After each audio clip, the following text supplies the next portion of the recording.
ఇవాళ హనుమాన్ జయంతి శుభాకాంక్షలు. ఫస్ట్గా మీ అందరికీ స్వామివారిని బాగా అలంకరించారు కదా. అయితే ఇవాళ హనుమాన్ జయంతి కదా, నేను స్వామివారికి ఈ గర్ద తెప్పించలేదంట ఇంకా ఈ గుళ్ళోకి. అయితే నా కుటుంబం తరపున తెప్పిస్తానండి అంటే సరేనండి అన్నారు ఆయన. అయితే చక్కగా తెప్పించి నేను ట్రేలో చక్కగా పట్టు వస్త్రం వేసి ఇది పెట్టి నేను పెట్టి ఇప్పించాను పంతులు గారికి. స్వామివారికి పెట్టి పూజ చేయండి అని చెప్పేసి పిల్లోడి చేత ఇప్పిస్తే ఆయన చక్కగా మళ్ళీ ప్యాకింగ్ తీసి పిల్లోడి చేత మళ్ళీ ఆ పిల్లోడి చేతుల మీదుగా తీసుకొని ఆయన స్వామివారి పాదాలు కాడ పెట్టి అసలు చాలా బాగా పూజ అది జరిగించారు.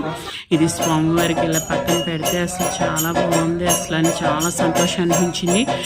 నా కుటుంబానికి ఆయన బ్లెస్సింగ్స్, స్వామివారి బ్లెస్సింగ్స్ నా కుటుంబానికి, నా బిడ్డలకే కాదు మీ అందరికీ కూడా ఉండాలి అని చెప్పేసి నేను ఈ వీడియో తీసుకుంటున్నానండి అని చెప్పేసి పంతులు గారి కంటే కంపల్సరీ అండి అన్నారు. ఆయన బ్లెస్సింగ్స్ మీ అందరికీ ఉండాలి.